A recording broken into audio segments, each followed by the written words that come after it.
ဒုတိယပိုင်းလေးပြန်ပြီးတော့မှစတင်ကြမယ်ဒုတိယပိုင်းမှာကတော့ဒီပြဋ္ဌာန်းစာအုပ်လေးဖြစ်တဲ့ဘဝခရီးဝယ်ရွေးချယ်ရမယ်လမ်းပေါ့နော်အဲ့ဒီတရားခေါင်းစဉ်၅ခုတည်းကပထမဆုံး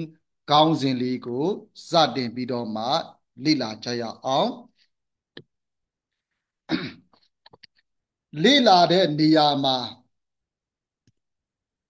ဒါမေဆိုတွေကနော်ပြဋ္ဌာန်းစာအုပ်လေးကိုအရင်ဆုံးတစ်ခေါက်လောက်ဖတ်လိုက်ပေါ့နော်ကိုအားတဲ့အခါမှာနော်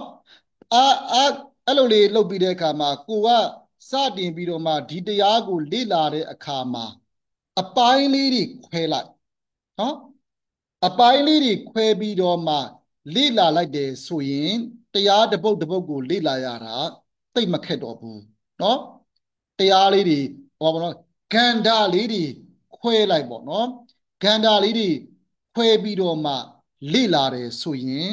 ပုံမူပြီးတော့မှလေ့လာမှတ်သားရတာလွယ်ကူသွားတာကိုတွေ့ရမယ်နော်အဲ့ဒါကြောင့်မို့ဦးစင်းကဒီနော်ဒီဘဝခရီးဝယ်ရွေးချယ်ရမယ်လမ်းနဲ့ပတ်သက်ပြီးတော့မှဒီလေ့လာရမယ်ခေါင်းစဉ်၅ခုကိုဦးစင်းခွဲခြားပေးထားတယ်ပေါ့နော်ခွဲခြားပေးထားတယ်ပေါ့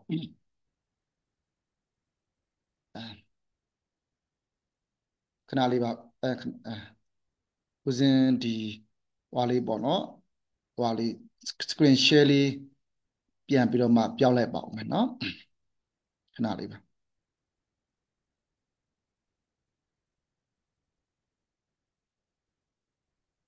ဟွာခီးဝဲscreen share ခဏ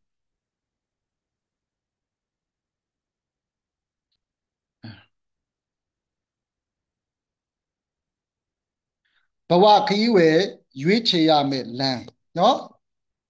ဒီဘဝခရီးဝယ်ရွေးချယ်ရမယ်လမ်းလေးမှာစောစောပြောခဲ့လို့ဒေါမေဆိုတူဒီတရားခေါင်းစဉ်ကိုနော်ကန္ဓာကြီးပေါ့ဗျာခေါင်းစဉ်လေးခွဲပြီးတော့မှ၅ခုခွဲပြီးတော့မှလေ့လာကြမယ်နံပါတ်1မှာကတော့ဆိုဒီကေတမုတ်တိရွာသားတွေရဲ့တန်တရာဖြစ်ပုံလေးတွေကိုလေ့လာမယ်ပေါ့နော်နံပါတ်2မှာကတော့ဦးဇင်းတို့ဒီအမှန်တရားဆုံးဖြတ်တဲ့အခါမှာမတိုင်းတာရမယ်ဆက်ချက်ကိုဆရာတော်ကြီးကရှင်းပြတယ်နော်အမှန်တရားဆုံးဖြတ်တဲ့အခါမှာ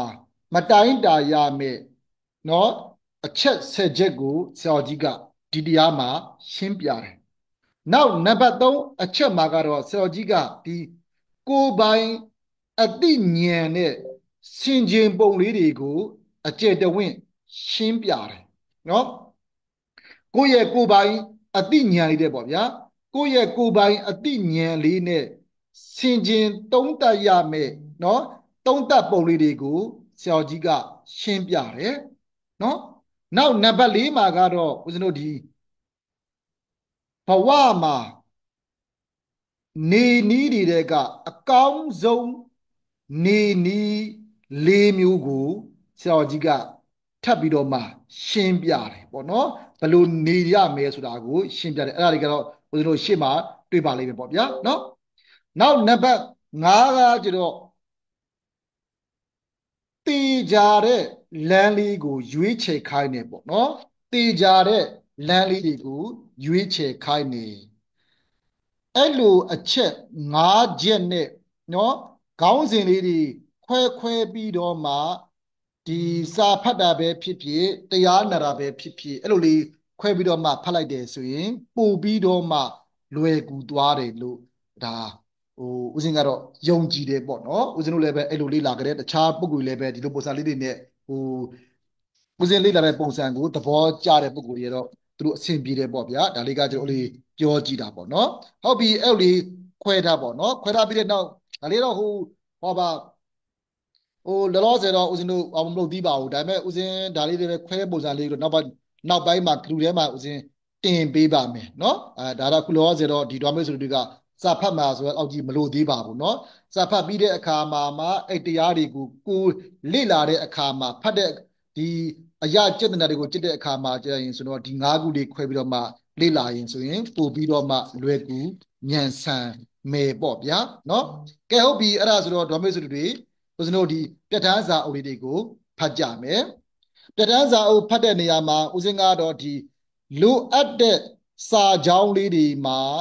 ရှင်းပြဖို့လိုတယ်ဆိုရင်တော့ရှင်းပြမယ်ရှင်းပြဖို့မလိုဘူးအများစုနားလေတဲ့ပုံစံတွေဆိုတော့ဦးဇင်းတို့တွေထပ်ပြီးတော့မှအကျေတဝင့်မရှင်းပြတော့ပေါ့နော်အဲ့လိုပုံစံလေးနဲ့သွားကြမယ်ပေါ့နော်ဒီပြဋ္ဌာန်းစာအုပ်ဖတ်တဲ့နေရာမှာဒီနေရာတွေတော့ဖြင့်မှတ်သားထား underline တားထားဆိုရင်တော့ပဲဆိုတွေက underline လေးတားထားပေါ့နော်အဲ့လိုလေးဒီခါလေးနဲ့အဲ့လိုလေးဖတ်ကြမယ်ကဲဟုတ်ပြီအဲ့ဒါဆိုစာမျက်နှာ1ကိုဦးဇင်းတို့လေ့လာကြမယ်လူတိုင်းနဲ့ဘဝတစ်ခုကိုရထားကြတယ်ရထားကြတဲ့ဘဝမှာကိုးကွယ်ရာဘာသာတရားတွေကမျိုးစုံအောင်အမျိုးစုံအောင်ရှိနေကြတယ်တဲ့ဒါလေးကနားလည်ပါနဲ့နော်ဘာသာတရားဟောတဲ့ပုဂ္ဂိုလ်တွေများသလိုယုံကြည်ချက်တွေကလည်းပဲများလဲများအမျိုးလဲစုံနေတဲ့ဘာနဲ့ဥမာနဲ့တူတယ်လဲဆိုရင်တော့မြေပုံကြီးတစ်ချက်မှာလမ်းစုံတွေအများကြီးပါနေတာနဲ့တူတယ်တဲ့မရောက်ဘူးတဲ့ဒေသခရီးသွားရင်းလမ်းစုံရောက်နေတဲ့ပုဂ္ဂိုလ်တယောက်ဟာဘယ်လမ်းကရှောက်ရမယ်ဆိုတာကိုရွေးချယ်ဖို့အတော်ခက်ခဲတယ်တဲ့နော်ဒါကတော့ဦးဇင်းတို့ဒီစာပိုင်လေးကတော့စာမိုးပဲမှတ်သားစရာအနေနဲ့ဒေါ်လကောင်းစာမိုးပဲအနေနဲ့ဒေါ်လကောင်းမေးစရာမှတ်သားစရာမရှိပါဘူးเนาะအဓိကတော့ဦးဇင်းတို့ဆရာကြီးရှင်းပြချင်ကတော့လူသားတယောက်ဟာဘဝတစ်ခုရထားတဲ့အခါမှာဘာသာတရားတွေကလည်းပဲအများကြီးဟောပြတဲ့ပုံကိုယ်တွေကလည်းပဲအမျိုးမျိုးအစုံရှိနေကြတယ်တဲ့ဘလို့ဥမာပြထားတယ်လဲဆိုရင်เนาะလမ်းစုံလမ်းကွအလယ်မှာရောက်နေတဲ့ပုံကိုယ်ကဟိုလမ်းတော်ရကောင်းတို့ဒီလမ်းတော်ရကောင်းတို့ရွေးချယ်ရခက်တဲ့ပုံစံဖြစ်နေတယ်ဆိုတာကိုဆရာကြီးကရှင်းပြတာပေါ့เนาะဒါကတော့စာမိုးပဲနေနဲ့လည်းကမေးစရာမကောင်းဘူးမှတ်သားစရာလည်းပဲတစ်ခါတော့ဖတ်လိုက်ရင်ဆိုရင်နားလည်ပြီးသားပြီအဓိကတော့စာမိုးပဲနေမေးစရာမကောင်းဘူးပေါ့ဗျာအဲ့ဒါမျိုးလေးပေါ့နော်ကဲ80ဖတ်လိုက်ကြအောင်စို့ဒီကနေ့ခေတ်မှာကြည်ပါဦးတဲ့ကိုယ်ွယ်ရာဘာသာတရားတွေကအမျိုးမျိုးရှိတယ်ဘာသာတရားတစ်ခုနဲ့တစ်ခုယုံကြည်ချက်တွေဟောပြောချက်တွေကကွဲပြားခြားနားနေကြတယ်တဲ့ဘာဖြစ်ဆိုများနားလည်မထင်ပါတယ်ဦးဇင်းတို့ရဲ့ကဘာမှာကိုယ်ွယ်ယုံကြည်ရာဘာသာတွေအမျိုးမျိုးရှိတယ်နော်အဲ့ဒီဘာသာတွေကတစ်ခုနဲ့တစ်ခုဟောပြောချက်တွေဟာတစ်ခုနဲ့တစ်ခုမတူကြဘူးပေါ့ဗျာနောက်ဆုံးဦးဇင်းတို့ဒီဗုဒ္ဓဘာသာဖြစ်တာတောင်မှတချို့ဆရာတွေရဲ့ဟောပြောချက်တချို့ပုဂ္ဂိုလ်တွေရဲ့ဟောပြောချက်တွေကမတူကြတာပေါ့နော်အဲ့လိုမတူပွားတွေကိုတွေ့ရတယ်ဆိုတာကိုပြောတယ်80ဖတ်လိုက်ဦးမယ်နော်အမှန်တရားလို့ပြောတဲ့အရာတောင်မှတစ်ခုနဲ့တစ်ခုဆန့်ကျင်နေတာတွေ့ရတယ်တဲ့ဘာသာတစ်ခုကအမှန်လို့ပြောတဲ့အရာဟာတခြားဘာသာတစ်ခုမှာအမှားဖြစ်နေပြန်တယ်အမှားနဲ့အမှန်တောင်မှဦးဇင်းတို့ဒီဘာသာတစ်ခုနဲ့တစ်ခုမတူပြန်ဘူးနော်ဒီဘာသာကမှန်တယ်လို့ပြောတယ်ဒါပေမဲ့တခြားဘာသာကအဲ့ဒီရဲ့အကျင့်ကမားတယ်လို့ဆိုပြန်တယ်ပေါ့ဗျာနော်အဲ့ဒါမျိုးတွေကိုတွေ့ကြတယ်ပေါ့နော်ဒါတော့ဒီမဲ့စီပါနားလေပါတယ်เนาะဒီအဓိပ္ပာယ်ကเนาะဒါကြောင့်ဦးဇင်းမရှင်းပြတော့ဘူးစာမွေးနေလေသိမေးစရာဘာမှမရှိဘူးเนาะရှင်းဆက်သွားမယ်အမားနဲ့အမှန်ရွေးချယ်ဖို့ရန်တဲ့စံမရှိဘူးဆိုလို့ရှိရင်ရွေးချယ်တတ်ဖို့အင်မတန်မှခဲရင်လိမ့်မယ်တဲ့เนาะအမားမှန်ကိုရွေးချယ်တဲ့နေရာမှာတတ်မှတ်တဲ့စံနှုံးစံထားမရှိဘူးဆိုရင်အမှန်တရားကိုရွေးချယ်ရတာခက်ခဲတယ်တဲ့เนาะအဲ့ဒါမျိုးပေါ့ဗျာเนาะဟိုဘယ်လမ်းကလိုက်မလဲဆိုတာနဲ့ပတ်သက်ပြီးတော့မှเนาะရွေးချယ်ရတာခက်ခဲတယ်တဲ့ဒီလိုအခြေအနေမျိုးမှာဇာမျက်နှာ1ဘဝခရီးကိုဘယ်လမ်းကရှောက်ရမယ်ဆိုတာကိုဟာကိုရွေးချယ်ဖို့အင်မတန်မှခဲရင်ပါအင်မတန်မှအရေးကြီးပါတယ်တဲ့ဗုဒ္ဓဘာသာအတိုင်းဝိုင်းထဲမှာတောင်မှအရွေးခက်နေတာဒီရှိနေတယ်ပဲတဲ့เนาะဥပမာမြန်မာနိုင်ငံမှာကမ္မထအမျိုးမျိုးရိတ်တာအမျိုးမျိုး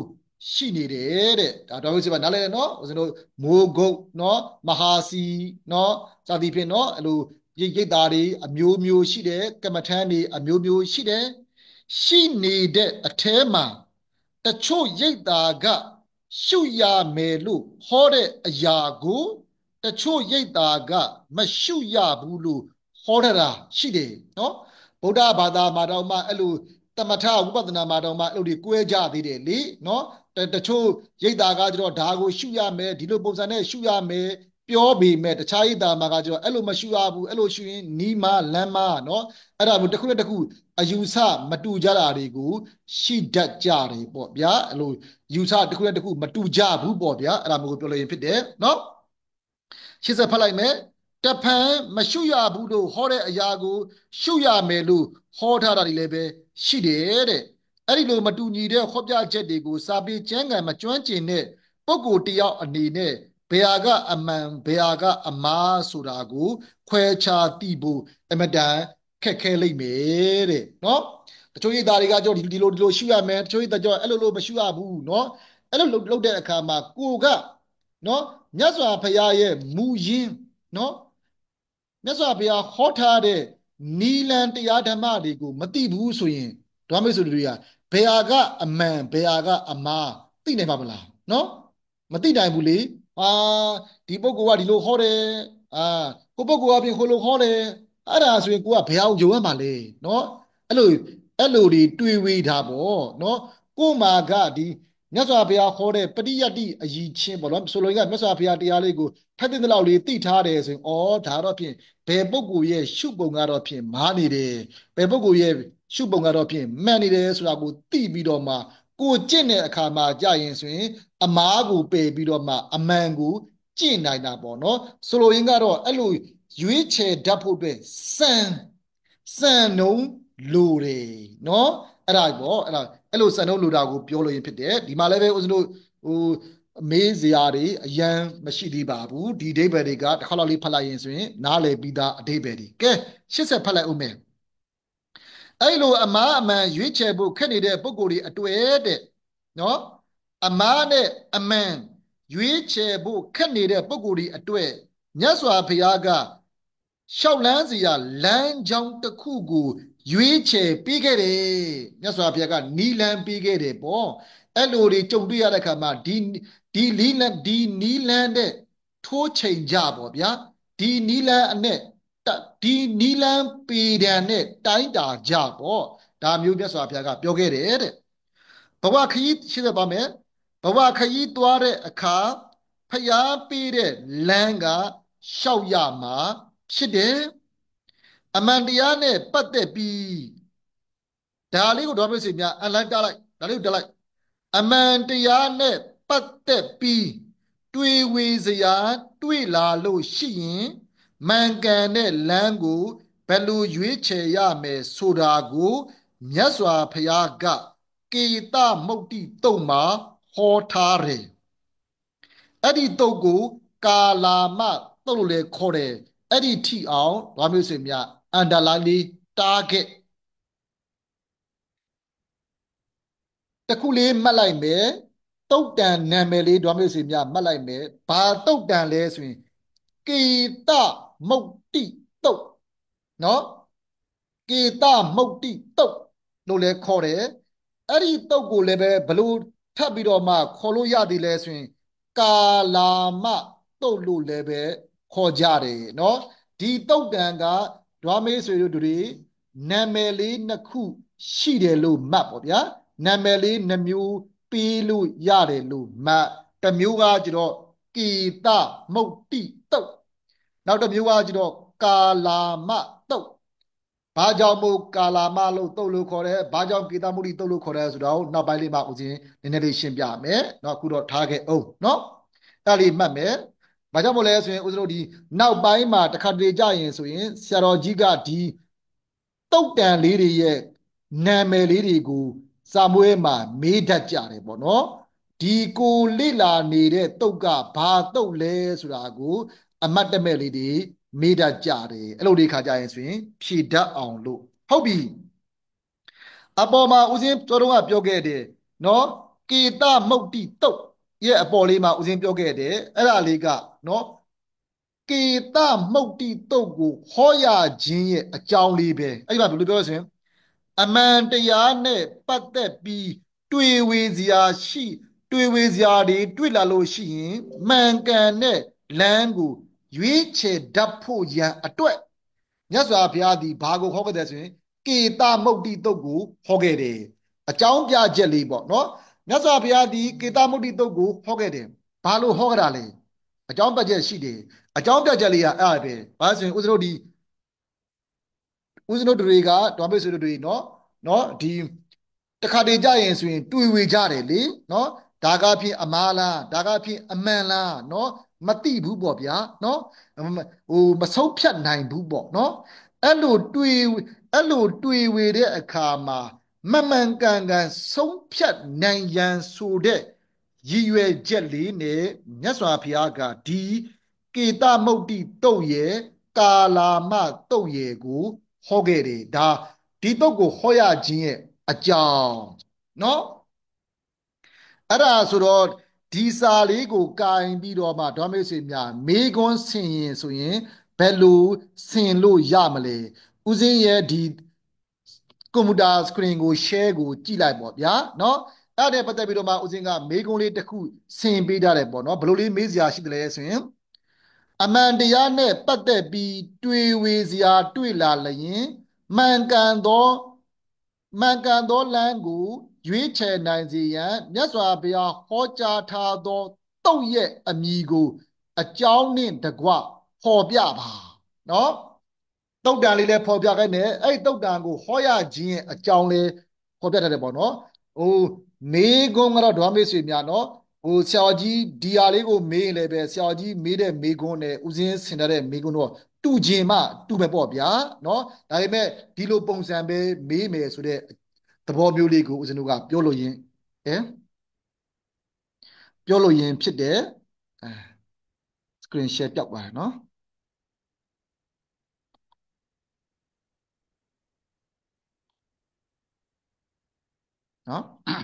နော်ဟုတ်ပြီအဲ့ဒါဆိုတော့အဲ့လိုလေးလုပ်တယ်ဆိုတော့ဦးဇင်းတို့ဒေါ်မဆွေများမေကွန်းဒီအဖြေလေးကိုဘယ်လိုလေးလုပ်မလဲနော်ဟုတ်ပြီအဖြေလေးကကျွန်တော်ဦးဇင်းတို့ဒီအကြောင်းပြချက်လေးဒါပဲလေနော်အမှန်တရားနဲ့ပတ်သက်ပြီးတွေ့ဝေစရာတွေ့လာလျင်မှန်ကန်သောနိလန်းကိုရွေးချယ်တတ်စေရန်မြတ်စွာဘုရားသည်ကေတမုတ်တိသို့မဟုတ်ကာလာမတုတ်ကိုဟောခဲ့ပါသည်နော်သူ့ရဲ့တုတ်လေးကိုဟောရခြင်းရဲ့အကြောင်းလေးအကြောင်းလို့ပဲပြောဓွားမေးဆွေများရည်ရွယ်ချက်လို့ပဲပြောနော်အတူတူပဲဓွားမေးဆွေများနားလေရမှာကမေခွန်းဒီနော်တချို့တတွေကကျတော့စာရီရတယ်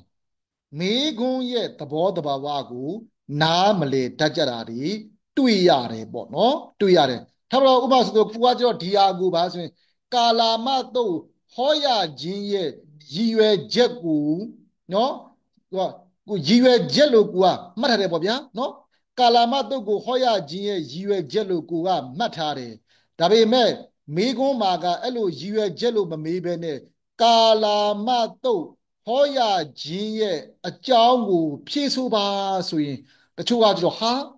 နော်ဘယ်လိုကြီးပါလေနော်ငါတို့သိရတာလည်းမရှိပါလားငါတို့လည်းဖတ်ကြည့်တာပဲမတွေ့ပါလားဆိုမှအဲ့ဒါမျိုးတွေဖြစ်တတ်ကြတယ်ပေါ့ဗျာအကြောင်းလိုပဲအပြောရည်ရွယ်ချက်လိုပဲပြောမေကွန်းပုံစံဒီအတူတူပဲအကြောင်းဆိုလည်းပဲဒါပဲ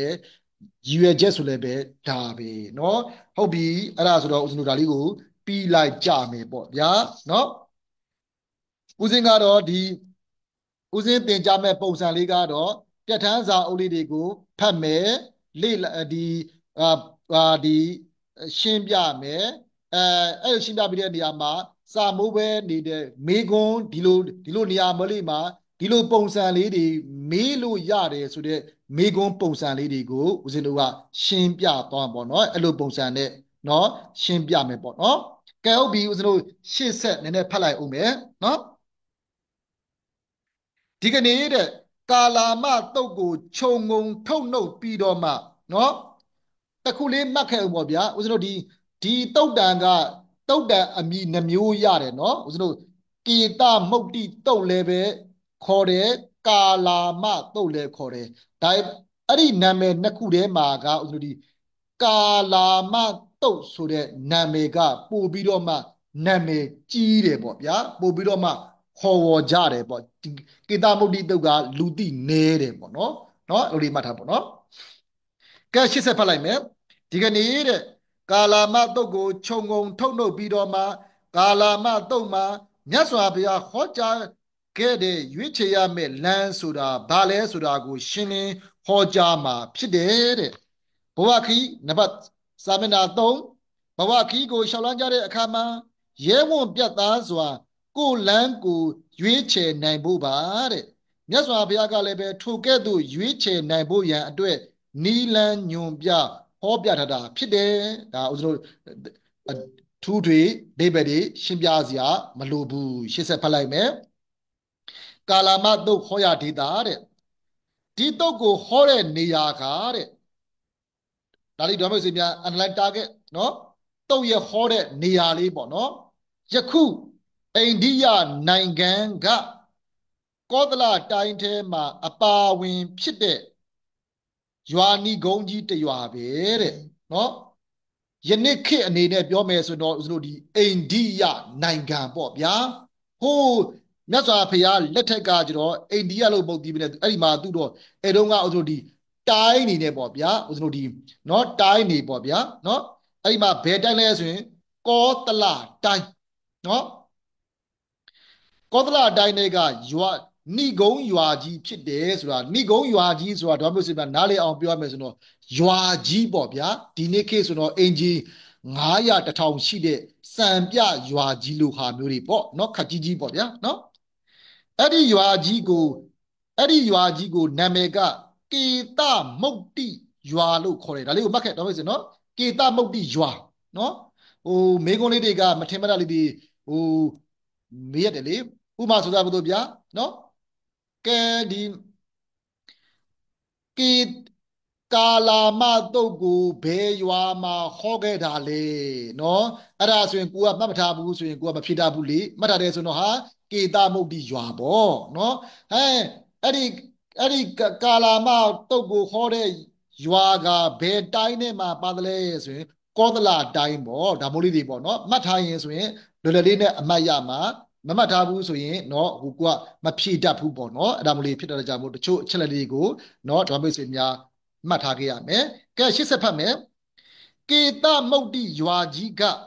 တောအုပ်ကြီးတစ်ခုရဲ့အဝင်ဝမှာရှိတယ်ဒါကသူ့ရဲ့ရွာအနေထားပေါ့ဗျာเนาะတောစကန်းကိုဖြတ်သွားလာသူတိုင်းကေတမုတ်တိရွာမှာတဲခိုစခန်းချပြီးတော့မှတောအုပ်ကြီးကိုဖြတ်တန်းသွားကြရတယ်တွားမေဆွေကိုဒီရွာရဲ့အနေအထားမျိုးလေးကိုသိအောင်နည်းနည်းလေးရှင်းပြပါတော့ဥစ္စရောဒီကေတမုတ်တိရွာကြီးပေါ့နော်သူကကျတော့ဘယ်လောက်နေနားမှာရှိတယ်ဆိုရင်ဥစ္စရောဒီဟောပေါ့နော်ဒီအလွန်ကျယ်ဝန်းတဲ့ဒီတောအုပ်ကြီးရဲ့အဆက်မှာရှိတာပေါ့ဗျာအဆက်လေးမှာရှိတာနော်ဒါပေမဲ့အဲ့တောအုပ်ကြီးကနည်းနည်းကျယ်တဲ့ကြောင့်မို့ဟိုတောအုပ်ကြီးရဲ့ဟိုဘက်ကိုသွားခြင်းနဲ့ဆိုရင်အချိန်ယူရတာပေါ့နော်အဲ့ဒါဆိုတော့ဒီအချိန်ဟိုဒီယူရတာဖြစ်တဲ့အတွက်ကြောင့်မို့ဗာလဲဆိုရင်ဦးဇင်းတို့ဒီဟိုဒီရွာမှာစခန်းချပြီးတော့မှဦးဇင်းတို့ဒီနောက်နေ့မှာမနေ့စောစောထပြီးတော့မှသွားတဲ့ခါမှာဟိုဘက်ကိုညနေနေဝကြီးရောက်တဲ့ပုံစံပေါ့ဗျာဒါတော်မျိုးဆိုရင်ခီးသွားဘူးတယ်ဆိုရင်သိပါတယ်နော်ဦးဇင်းတို့ဒီမြန်မာနိုင်ငံမှာဆိုလည်းအဲ့လိုနေရာမျိုးတွေအများကြီးရှိတယ်လေနော်ဦးဇင်းတို့ဟိုတလုံးကလည်းပဲဦးဇင်းတို့ဒီဒီအီယာဝတိုင်းတွေကဦးဇင်းတို့မော်တင်ဆွန်းသွားတာเนาะအဲ့မော်တင်ဆွန်းမသွားခင်ပသိမ်ကနေပြီးတော့မှဦးဇင်းတို့ရွာတရားမှာဦးဇင်းတို့ရွာကြီးတရားရှိတယ်အဲ့ရွာမှာနေရတာဘာကြောင့်လဲဆိုဟိုဘက်ကအဲ့ရွာနဲ့ဟိုဘက်ကမော်တင်ဆွန်းက9နာရီလောက်ဝေးတယ်6နာရီလောက်လမ်းကလည်းမကောင်းဘူးเนาะဦးဇင်းနာမည်မေ့လို့ပေါ့เนาะအဲ့ဒါဆိုတော့9နာရီ6နာရီလောက်သွားတာဆိုတော့အဲ့ဒီအချိန်ကိုကချိန်ရတာပေါ့เนาะ9နာရီတွင်6နာရီတွင်မှာရောက်တယ်ဆိုတော့သွားမရောက်ဘူးဆိုတော့ဒီစကန်ဒီမှာရွာမှာအိပ်ရတာပေါ့เนาะအဲ့လိုသဘောမျိုးပေါ့เนาะအဲ့ဒါဆိုတော့အဲ့လိုရွာရဲ့အနေထားကအဲ့လိုအနေထားမျိုးရှိတယ်ပေါ့ကဲဦးဇင်းတို့ဆက်ဖတ်မယ်တောအုပ်ကြီးကိုဖြတ်တန်းပြီးရောက်လာခဲ့ကြတဲ့ပုပ်ကိုတိုင်းဟာတဲ့ကေ ကေတမုတ်တိရွာနီကုန်းမှာခိတ္တခဏစခန်းချရနာကြရတယ်ကေတမုတ်တိရွာကြီးက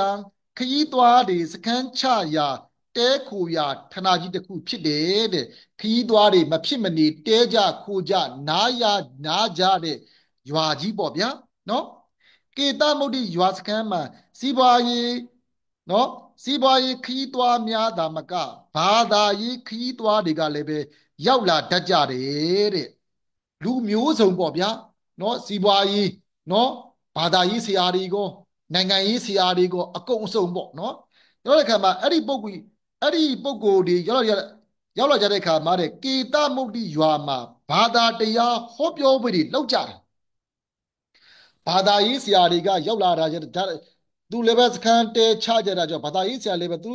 ရောက်တော့ရောက်ခိုက်မှာနော်လူလေးတွေစုပြီးတော့မှဟောပြောကြတာပေါ့နော်ဟောပြောကြတာပေါ့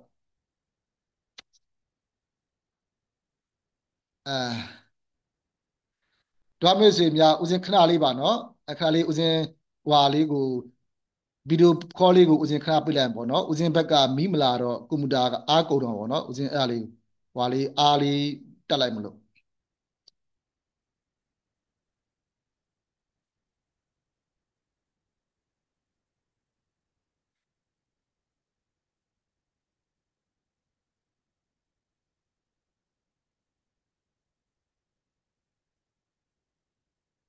ဒီနေ့ဦးစင်ရှိကမီးမလာတော့ပေါ့နော်မီးမလာတော့ကဲဟုတ်ပြီဦးဇင်းတို့ရှေ့ဆက်ပြီးတော့မှသွားရင်ပေါ့နော်ဘာသာရေးဆရာတွေကရောက်လာပြီးတော့မှကေတမုတ်တိရွာမှာ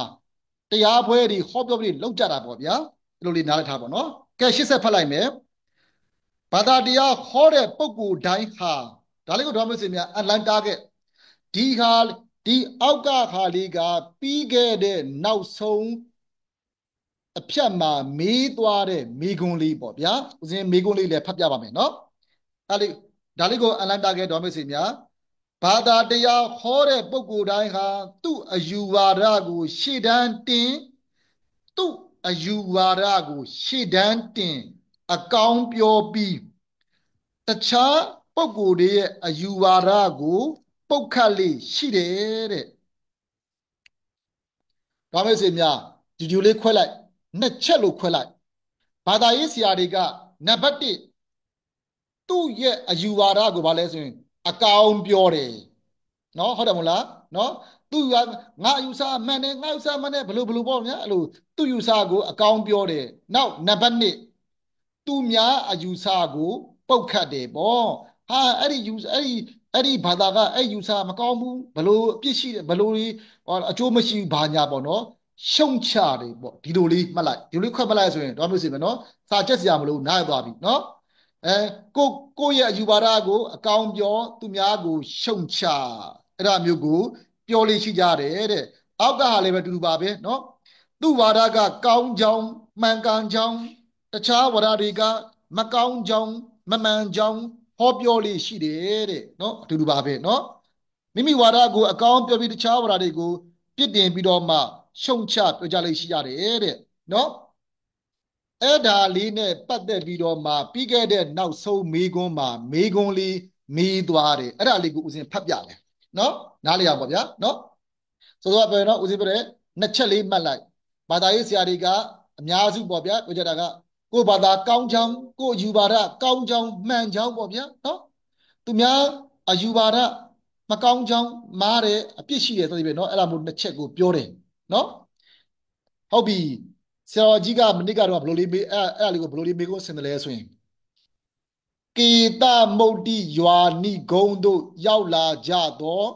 မတူညီသောဘာသာရေးခီးသွားတို့ဤနော်မတူညီသောဘာသာရေးခီးသွားတို့ဤတူညီသောဟောပြချက်ကိုဖော်ပြပါတူညီသောဟောပြချက်နော်အဲ့မှာနှစ်ချက်ပေါ့နော်ဘာဆိုရင်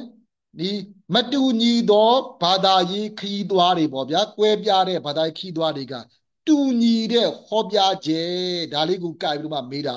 အဖြေလေးကဖြေပြလိုက်ပေါ့တူညီတဲ့ဟောပြချက်ဆိုတော့ဘယ်လိုစီတာလဲဆိုတော့ဘယ်နှစ်ချက်မဟုတ်လားနော်နံပါတ်1ဘာလဲဆိုရင်မိမိဝါဒကကောင်းတယ်မှန်တယ်လို့ပြောပြီးတော့မှ သူများဝါဒကမကောင်းဘူးအပြစ်ရှိတယ်လို့ပြောတာဒါလေးပဲစာလေးမှဒေါ်ပြစီပါနော်နှစ်ကြောင်းသုံးကြောင်းပြင်မရေးရဘူးဒါအမှတ်၅မှတ်ပဲနော်အဲ့ကြောင့်မို့ဒီဒေါ်ပြစီပါနော်မိကွန်းကြီးတွေကအကျယ်တဝင်းကြီးတွေရေးရမယ်ဖြေရမယ်လို့မဟုတ်ဘူးစာကြောင်းလေးတစ်ကြောင်းနှစ်ကြောင်း၄၅ကြောင်းလောက်နဲ့ဗာလဲဆိုရင်အဖြေလေးတွေကပြီးလို့ရတယ်နော်ဒီမှာအဲ့လိုလေးပြောသွားတယ်ဒါလေးပဲနှစ်ချက်ပဲသူကိုကိုဘာသာကိုယူပါဒကောင်းတယ်မှန်တယ်အဲ့တော့ဒေါ်မြင့်စင်များကိုနားလေတဲ့ပုံစံနဲ့ဖြေဒီတိုင်းကြီးဣတိမလဲရှိရမယ်လို့မှန်ရမယ်လို့ဆိုတာမို့ဒီမှာပါတိုင်းပေါ့နော်ဒီမှာပါတိုင်းပဲသူ့ယူပါဒကိုရှေ့တန်းတင်အကောင်းပြောတခြားယူပါဒကိုပုတ်ခတ်ပြောဒါမို့လို့သူ့ရှိတိုင်းဖြေစရာမလိုဘူးလို့တိုရှင်းလေးပေါ့ဗျာနော်သူ့ရဲ့ယူပါဒသူ့ရဲ့ဘာသာကကောင်းတယ်လို့ပြောတယ်သူများရဲ့အယူပါဒသူများရဲ့ယူဆမှုကတော့မကောင်းဘူးအပြစ်ရှိတယ်နော်ရှုံချတယ်ဒါလေးပဲနော်ကိုနားလေတဲ့ပုံစံနဲ့လုပ်လိုက်ရင်ဆိုရင်ဖြေလိုက်ရင်ဆိုရင်ဒါပြီးပြီเนาะဒါအဲ့ဒါလေးကမနစ်ကတော့ sorry ဒီ6လကပြီးခဲ့တဲ့6လကမေးတဲ့မိကုံးလေးဖြစ်ပါတယ်ကဲရှေ့ဆက်ဖတ်လိုက်ကြအောင်စို့မြတ်စွာဘုရားကြွလာတဲ့အခါမှာเนาะမြတ်စွာဘုရားကလည်းတနေ့တဲ့အခါမှာအဲ့ဒီရွာကိုရောက်လာခဲ့တာပေါ့ဗျာเนาะမြတ်စွာဘုရားရောက်လာတဲ့အခါမှာကေသမုတ်တိရွာကဒါလေးကိုတော့ပြောစီမြန်အန်လိုက်တာကာလာမလူမျိုးကာလာမမျိုးနွယ်လူစုတွေခါတဲ့မြတ်စွာဘုရားထံရောက်လာကြတယ်ဒါလေးကိုမှတ်ခဲ့မယ်ကာလာမမျိုးနွယ်ပေါ့ဗျာဟိုဒေါမိတ်ဆွေများနားလည်အောင်ပြောမယ်ဆိုတော့နော်ကာလာမလူမျိုးပေါ့ဗျာဒီနေ့ဦးဇင်းတို့မြန်မာနိုင်ငံမှာရှမ်းကရင်မွန်ကချင်စသည်ဖြင့်နော်အဲ့လိုလူမျိုးကွဲတယ်လို့ပေါ့နော်ကာလာမလူမျိုးလို့မှတ်လိုက်ပေါ့နော်အဲ့ဒီပုံကိုယ်တွေကမြတ်စွာဘုရားကြီးကိုမြတ်စွာဘုရားလည်းပဲဒီနေရာကိုရောက်လာတော့ဒီရွာမှာမြတ်စွာဘုရားစခန်းချတာပေါ့ဗျာစခန်းချတဲ့အခါမှာဒီရွာသားတွေကဒီဘာသူတို့ကအဲ့တော့မြတ်စွာဘုရားတော့တိမယ်လို့တော့ဟိုမတိကျလည်းတိပေါ့မတိလည်းမတိပေါ့နော်ဒါပေမဲ့ဟိုမြတ်စွာဘုရားကြွလာတယ်ဆိုတော့ကဲသွားကြအောင်ဆိုမှလာမြတ်စွာဘုရားကြီးလာကြတာပေါ့နော်လာကြတာပေါ့နော်အဲ့ဒီခေတ်ကတဲ့မြတ်စွာဘုရားဂုံသတင်းကအမတန်ကြီးမားတဲ့ပုဂ္ဂိုလ်ဖြစ်တယ်တဲ့ဖျားကြွလာပြီဆိုတော့လူအများစုလာရောက်ဖူးမြော်စိကလေးရှိတယ်အဲ့တုန်းကကေသမုတ်တိရွာကကာလာမလူမျိုးတွေကမြတ်စွာဘုရားကိုလာရောက်စိကပ်ပြီးတော့မှသူတို့ရဲ့ရင်ထဲမှာရှိတဲ့တန်တရားတွေကိုရှောက်ထားကြတယ်မြတ်စွာဘုရားကြွလာတာတဲ့မြတ်စွာဘုရားဆိုတာနာမည်ကြီးတယ်ဆိုတော့လားမြတ်စွာဘုရားကြီးကိုငါတို့ယင်ထဲမှာရှိနေတဲ့တန်တရားလေးတွေကိုရှောက်ကြမယ်ဆိုတော့မှအဲ့လိုရည်ရွယ်ချက်နဲ့မြတ်စွာဘုရားထံကိုရောက်လာခဲ့ကြတာပေါ့ဒီလိုလေးနားလိုက်ထားမယ်နော်မသားစာမွေးတွေမသားစရာဘာမှမရှိဘူးနော်ကဲ80ဖတ်လိုက်မယ်ထိုစဉ်ကတဲ့ကာလာမလူမျိုးတွေခါနော်ကာလာမလူမျိုးတွေခါကဲအဲ့ဒါလေးကိုမပြောခင်မှာဒါလေးကိုဦးဇင်းပြန်ပြောပြမယ်ဆိုတော့မေကွန်းနံပါတ်1ဦးဇင်းဆင်ခဲ့တဲ့ခါလေးမှာဒါလေးကိုဖတ်ပြီးတော့ဆိုဦးဇင်းဒါလေးကိုရှင်းပြလို့ရပြီဦးဇင်းတို့ပြောခဲ့တဲ့ဒီတုတ်တန်လေးကိုနာမည်နှစ်ခုပေးတယ်ပြောတယ်နံပါတ်1ကကျတော့ကေသမုတ်တိတုတ်ဘာလို့ကေသမုတ်တိတုတ်လို့ခေါ်တယ်လဲဆိုတော့ကေသမုတ်တိရွာကိုအကြောင်းပြုပြီးတော့မှဟောထားလို့ကေသမုတ်တိတုတ်လို့ခေါ်တာနားလည်ပြီနော်တော်စင်နော်မြတ်စွာဘုရားကဒီတုတ်တန်ကိုကေသမုတ်တိရွာမှာဟောတာဆိုတော့ကေသမုတ်တိတုတ်လို့နော်ခေါ်ကြတယ်ပေါ့နောက်ကာလာမတုတ်လို့ခေါ်တယ်ဘာဖြစ်လို့ကာလာမတုတ်လို့ခေါ်တာလဲဆိုတော့အကြောင်းလေးကကာလာမလူမျိုးတွေကိုဟောလို့နော်ကေသမုတ်တိရွာမှာရှိတဲ့လူမျိုးတွေကကာလာမလူမျိုးတွေပေါ့နော်ဒီနေ့ခေတ်ဆိုတော့ဦးဇင်းတို့ရှမ်းတို့နော်ကချင်နော်ကရင်စသဖြင့်နော်အဲ့လိုလူမျိုးတွေပေါ့ဗျာနော်အဲ့လိုလူမျိုးတွေကိုဟောလို့အဲ့လူမျိုးနာမည်ကိုအကြောင်းပြုပြီးတော့မှကာလာမတုတ်လို့ခေါ်တာပေါ့နားလည်ပြီတင်တယ်နော်ဒါလေးကကျတော့ဦးဇင်းတို့မေးခဲ့သည်ရှိတော့ဖြေတတ်အောင်လို့ပေါ့ဗျာနော်ကဲ80ဖတ်လိုက်ကြမယ်ထိုစဉ်ကတဲ့ကာလာမလူမျိုးတွေကဗုဒ္ဓဘာသာဝင်တွေခုတ်ဟန်မတူသေးဘူးတဲ့ဒီမှာဆရာကြီးကပြောတဲ့ပေါ့နော် ဒါလေးလဲမှတ်ချင်မှတ်ထားခဲ့အောင်တော်တယ်ညရင်ဆိုရင်ပေါ့နော်ဟိုလိုပေါ့ဦးဇင်းတို့သင်ကြားတဲ့ပုံကူတွေလည်းပဲပေါ့နော်ဟိုမေးဆရာတော်ကြီးရဲ့မေးခွန်းတွေတစ်နှစ်ထွက်လာပြီဆိုရင်ဦးဇင်းတို့လည်းပဲခေါ်မလို့ဒီပညာရတယ်ပေါ့နော်ပညာရတယ်ဆိုတာကဩဆရာတော်ကြီးကဒီလိုနေရာမှာဒီလိုလေးမေးတတ်သေးပါလားဆိုမှဦးဇင်းတို့တွေးရတာပေါ့နော်တွေးပြီးတဲ့အခါမှာကြာရင်ဆိုရင်ဦးဇင်းတို့ကပြောပြရတာပေါ့နော်ဟိုပြောပြတဲ့အခါမှာလည်းပဲဦးဇင်းတို့ဒီအကျိုးလဲရှိပါတယ်ဦးဇင်းတို့ဒီနှစ်ဆိုရင်စောစောကပြောခဲ့တဲ့ဦးဇင်းတို့ဒီဟောပေါ့နော်ဒီတွေ့တာမှုလောဘရဲ့အ ਨੇ ဆုံးအပြစ်ကိုဖော်ပြပါဆိုတာအဲ့ဒီမေခွန်းလေးကအဲ့လိုပုံစံမေခွန်းလေးကမနစ်ကတော့က level 2မှာမေးတာ level 2မှာအဲ့လိုလေးမေခွန်းလေးမေးတာပေါ့နော်မေးတဲ့အခါမှာကြာရင်ဆိုအော်တို့ level 1မှာလဲ level 1ကိုဖတ်တဲ့အခါမှာကြာရင်ဆိုဟာ level 1မှာဒီလိုလေးဆရာကြီးကသုံးနှုံထားတယ်ဆိုတော့ဒီလိုလေးကိုမေးနိုင်တယ်ဆိုတော့ဦးစင်းကသင်ရင်းနဲ့မနစ်ကတော့ကဒီဦးစင်းသင်ကြားတဲ့ပုံကိုယ်ဒီကိုပြောပြတာပေါ့နော်ပြောတဲ့အတိုင်းပဲအဲ့ဒီမေခွန်းကြီးပါလာခဲ့တာဒီမှာနံပါတ်1မေခွန်းကြီးပေါ့ဗျာနော်ဒီတောကရဲ့အ ਨੇ ဆုံးအပြစ်ကိုဖော်ပြပါဆိုမှအဲ့လိုလေးပေါ့နော်ဒါအဲ့လိုလေးပါလာခဲ့တာပေါ့နော်အဲ့ကြောင့်မို့ဒီဟိုမေးလို့ဒီရတယ်ဆိုတဲ့အကြောင်းလေးကိုပြောတာပေါ့နော်ဒီမှာလည်းပဲဦးဇတို့ဒီမှာကာလာမလူမျိုးတွေကဗုဒ္ဓဘာသာဝင်တွေဖြစ်ခံမတူသေးဘူးဆိုတော့ဓမ္မမျိုးစင်များမှတ်ထားလိုက်ပေါ့နော်အဲ့ချိန်မှာကာလာမပုဂ္ဂိုလ်တွေကဗုဒ္ဓဘာသာဝင်မဟုတ်သေးဘူးဆိုတဲ့ဟာလေးကိုတော့နေပါမှတ်ထားပေါ့နော်တော်ကြရင်ဆိုရင်ဒါဟိုကာလာမတွေကမြတ်စွာဘုရားတွေ့တဲ့အချိန်မှာဗုဒ္ဓဘာသာဝင်လားဗုဒ္ဓဘာသာမဟုတ်ဘူးလားဆိုပြီးပဲเนาะအဲ့လိုလေးမေးခဲ့ပြီးရှိတော့ပေါ့ဗျာเนาะဟိုဟိုဒါမမေးတဲ့ကိစ္စမရှိပေါ့မေးခဲ့တော့လွယ်လေးနဲ့ရအောင်ပေါ့ဗျာเนาะကဲ80ဖတ်လိုက်ကြမယ်เนาะ